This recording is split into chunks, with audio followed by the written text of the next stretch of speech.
In Hong Kong, pro-independence candidates won seats in the Legislative Council, prompting the Chinese government to warn against any promotion of independence. So, what exactly is the nature of their complicated relationship?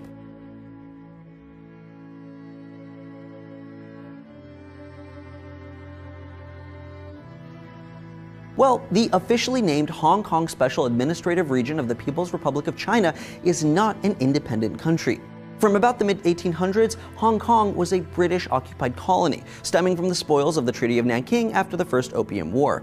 But in 1997, following years of Sino-British negotiations, the British left Hong Kong, ceding it to China, but under a new form of autonomy called One Country, Two Systems.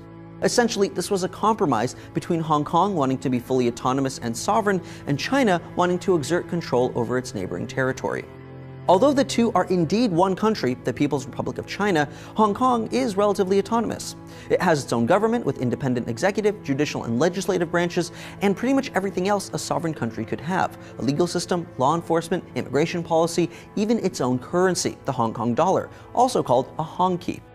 But the autonomous region is wholly dependent on China for its military, which has a specific Hong Kong military division, and in return, Hong Kong cedes a level of control to the Chinese government. This relatively vague level of control has been uneasy for many Hong Kong residents, who are culturally and politically separate from mainland China, and the two groups have repeatedly clashed over their differences. A 2014 study found that more than 3 times the number of residents consider themselves to be purely Hong Kongers as opposed to purely Chinese.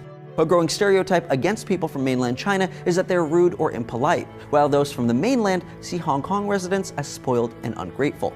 Many in Hong Kong believe that the mainland has undue influence within the region. One example led to widespread protests in 2014, when China's Communist Party attempted to implement reforms that would effectively pre-screen candidates in Hong Kong's elections. As many as 100,000 protesters marched in the streets of Hong Kong, and the reforms were eventually rejected the following year. A poll from 2016 found that roughly 17% of Hong Kongers support independence by 2050, although among those aged 15 to 24, roughly 40% supported independence.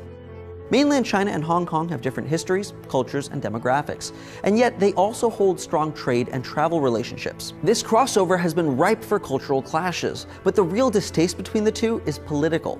What each side owes the other and how much control China seeks to exert on Hong Kong are delicate issues with no clear answers.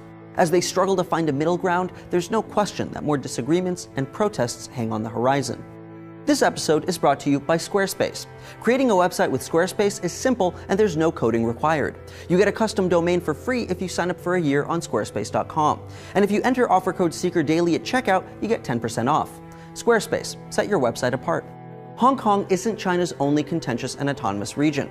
The conflict between China and Taiwan actually led to the formation of both governments in the mid-20th century, and since then, they've shown endless animosity towards each other. Learn more about their tenuous relationship in this video. In 1949, during the Chinese Civil War, the Communist Party forced the ruling government of China to flee. They went to Taiwan, an ex-Japanese-owned island separated from mainland China by the Taiwan Strait. Thanks for watching Seeker Daily. Don't forget to like and subscribe for new videos every day.